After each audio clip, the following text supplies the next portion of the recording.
So I was first inspired to write this sermon after I attended a conference up in Boston in November. The conference was called Human Dignity and Racial Justice, a Workshop for Religious Leaders, and it took place at Hebrew College, which is a rabbinical school in Boston.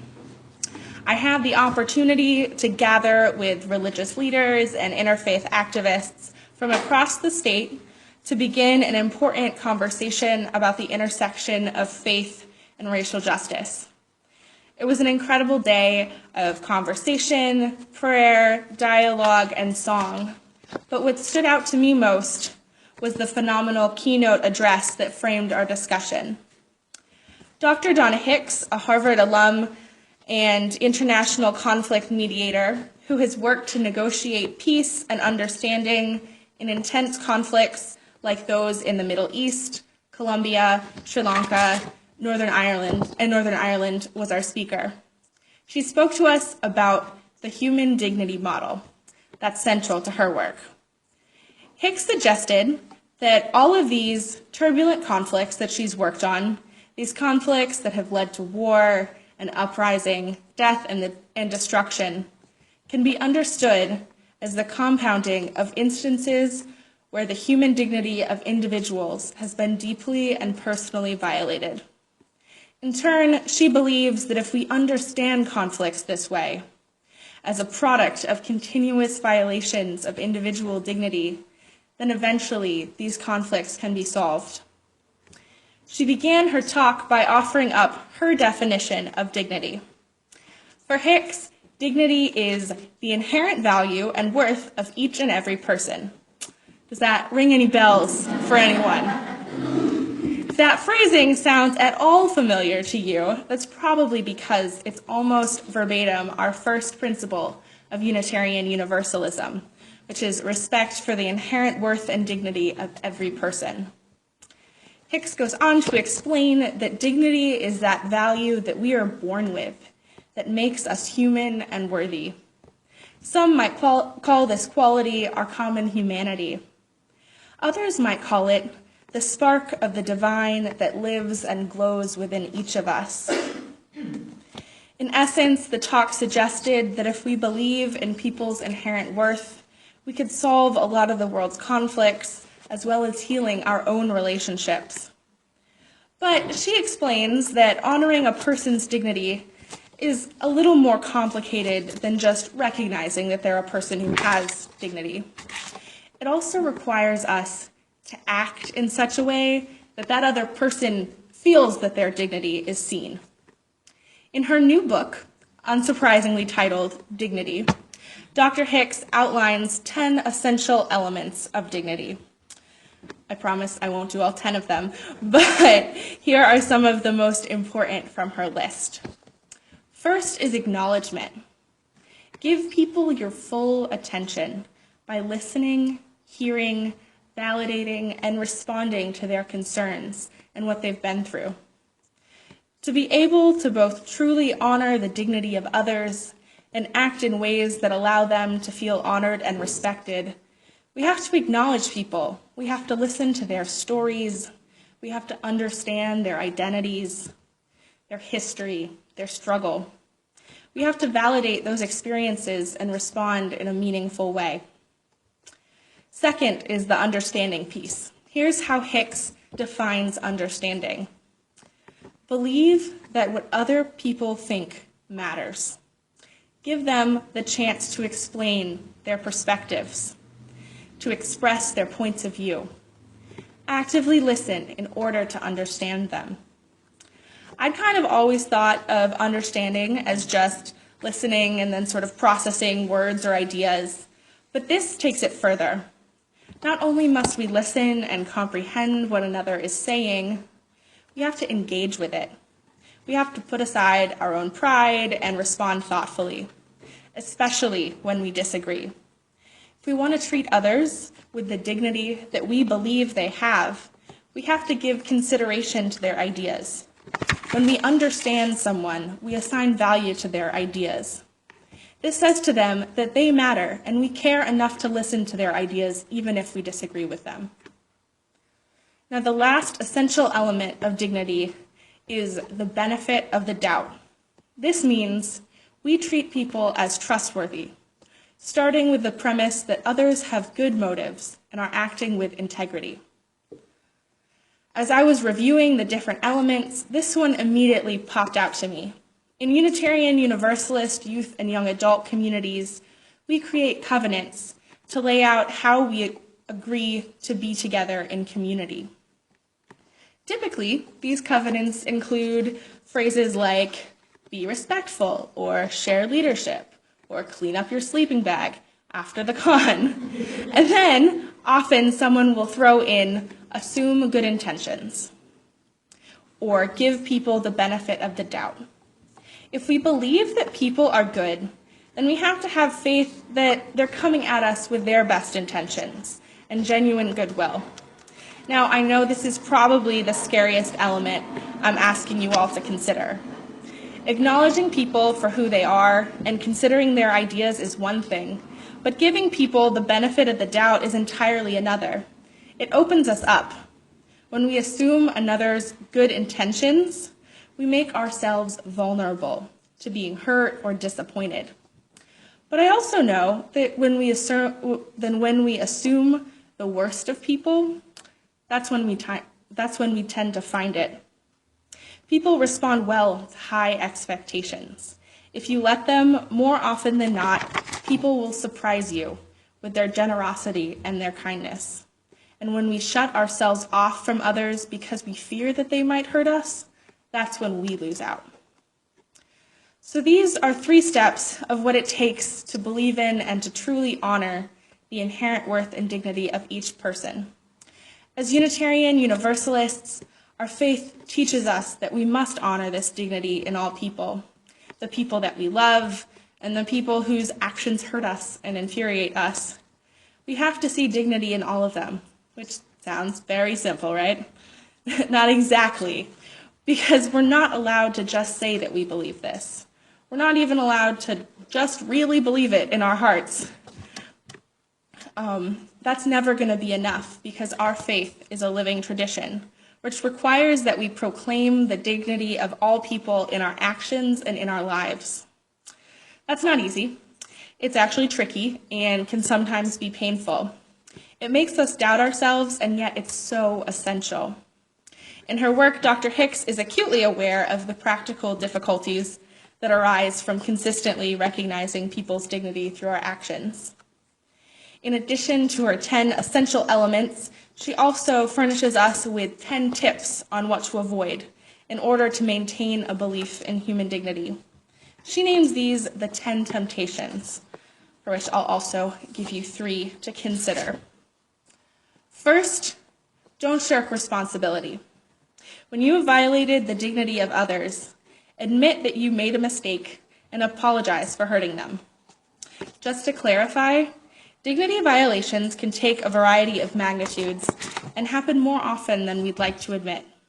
In Hicks's work, she often deals with massive violations, like war and bombings and human rights abuses. But these principles can work for smaller, interpersonal dignity violations that occur in our lives. When those of us who have significant privilege in society make ignorant or hateful comments towards folks who experience oppression, that's a dignity violation.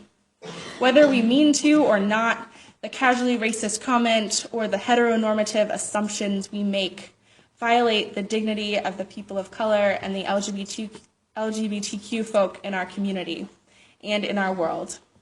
And when we do this, when we make mistakes, we have to be the kind of people who can own up to them. We have to apologize and actively try to be better, avoiding making excuses and drawing attention to ourselves. We need to admit our mistakes and move forward to repair our relationships. Now, the next tip is about how we act when our own dignity is violated. In our lives, unfortunately, we will experience violations of our dignity. Sometimes the actions of others will make us feel like we aren't human. Hicks advises us, don't take the bait. Don't let the bad behavior of others determine our own. Restraint, she says, is the better part of dignity. Don't justify returning the harm when someone has harmed you. Do not do unto others as others have done unto you.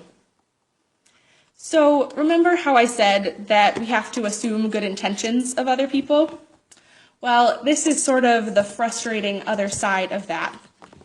We need to assume that people will be good and respect our dignity, but realistically, that will not always happen. In these cases, we need to rise above, to be the best selves we can be, and to not retaliate. For those of you who have or get to spend time with children, this is a pretty common lesson that we teach to kids. Just because they hit you does not mean you get to hit them back.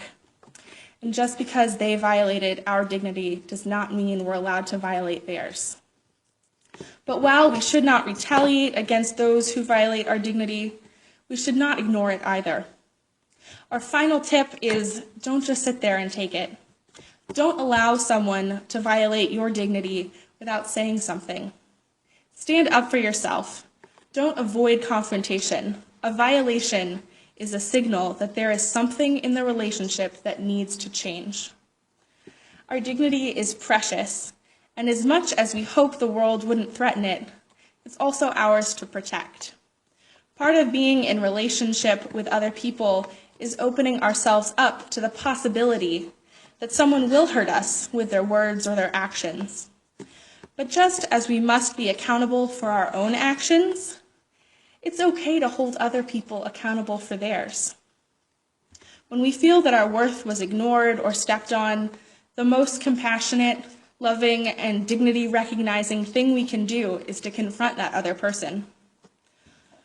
We must speak with authenticity about how we experience the situation, and then accept an apology, with the provision, of course, that that other person will make a meaningful effort to stop injuring us in that way.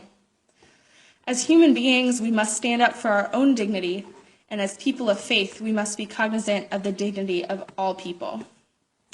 Now, up until this point, I've put a lot of pressure on us as Unitarian Universalists to fight for our first principle and believe in human dignity. I've asked us to be accountable to the way we treat others and to hold others accountable for their treatment of us. But this is not just a Unitarian Universalist thing. It's not solely an any specific religion thing. The concept of dignity and the importance of honoring it pops up in the scriptures of all sorts of different religious traditions. And because, as you use, we see the wisdom and inspiration abundant in all the world's religious traditions, I thought we could use some new other religion perspectives on dignity to enliven this conversation.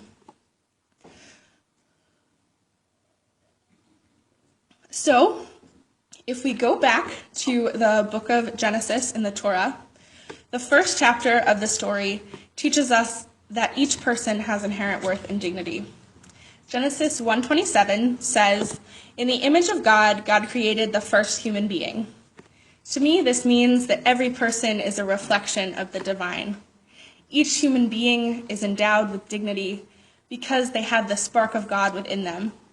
As you use, we may have differing ideas about how human beings were created and how God works in the world, but we can agree that each human life is sacred and deserves respect. Our Christian religious cousins have a lot of wisdom to offer us in their scripture as well. Like any religious document, there are definitely problematic passages within the Bible that Christians and UUs alike can wrestle with, but there's also a whole lot of good news for us in it. In the book of Matthew, Jesus teaches us how to treat all people with dignity. He addresses his disciples saying, "You have heard that it was said, 'You shall love your neighbor and hate your enemy.'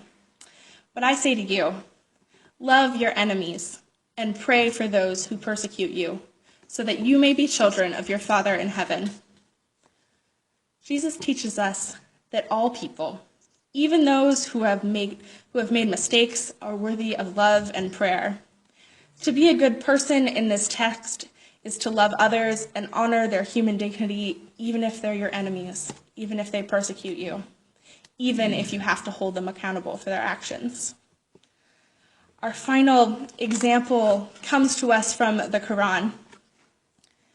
In Surah 95, the fig, or Surah At-Tin, Muhammad teaches about the nature of humanity.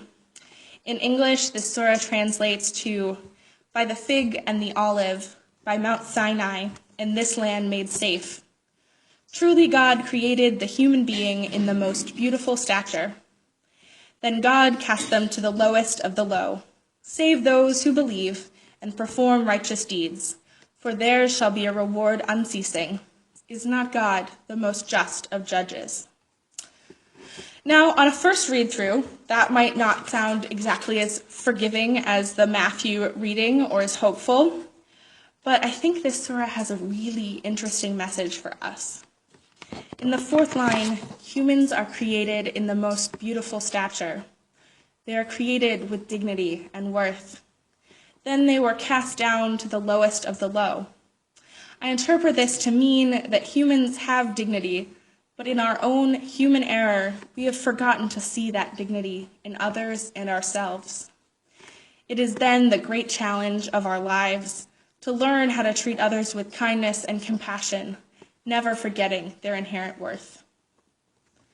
Just as the concept and value of dignity has surfaced in all corners of the world, it's also something we can understand from our own life experience. I suspect all of us, to differing extents, know what it feels like to have our dignity violated. We know the sting of feeling unseen, unvalued, unworthy.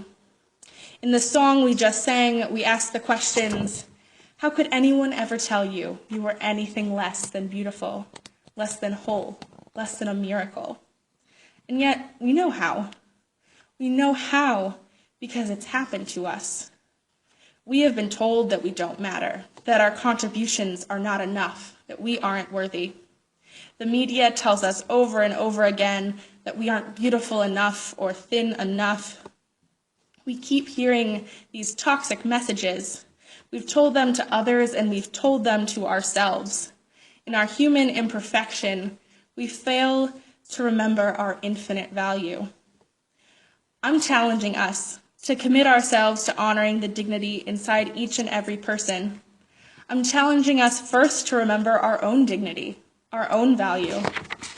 But I'm challenging us to live into our belief in this inherent worth of each person because I'm painfully aware of the severe life or death consequences that happen when we stop protecting that human dignity. We're living in a time when the dignity of our neighbors, particularly our Muslim neighbors, is in danger. After the tragic attacks in Paris and San Bernardino, innocent, peaceful Muslims in the United States and other places are facing backlash and violence. The day before I flew home for Thanksgiving, I went to my first class, assuming that we would be having a conversation about art and the Quran. But my professor was unexpectedly absent from class. Anxious to get home and have a break from classes, I didn't think too much of her absence until we came back. When we returned to school, she explained to us that she had missed classes because she had had to report a hate crime. Her high school-aged daughter was walking in the parking lot of her school when the mother of a child in her class came up and started harassing her. This parent screamed at her, accused her of being a terrorist, and threatened to kill her. I'll let you sit with that for a minute. The mother of this child's classmate threatened to murder her for no other reason but the fact that she's Muslim. This is what a serious dignity violation looks like. For the woman who made those threats and said those ugly words, my professor's child was not a person. She wasn't a young girl getting her education. She wasn't a friend of her son's. She wasn't a fellow human being. Instead, she was a symbol of this woman's fear, frustration, and misguided hatred. When people stop seeing other people as people, they stop seeing the dignity that each person possesses. That's the danger. When people lose their dignity, when they stop being people, those with bad intentions, with fear and anger in their hearts, are free to do unspeakable things. As Unitarian Universalists, that's not something we can stand for. As Howard Thurman said in our reading this morning, it's after the presence and the light and the family time that the true work of Christmas begins. And that work is to find the lost, to heal the broken, to rebuild the nations, and to bring peace among the people. That work is to protect the inherent worth and dignity of each person. That work is to see the spark of the divine in ourselves, in our friends, and in our enemies. That work is to be accountable to our actions and generous in our faith. Let us be the people who hold on to what is ultimately true, that each person is worthy and whole, that each person has dignity. Amen.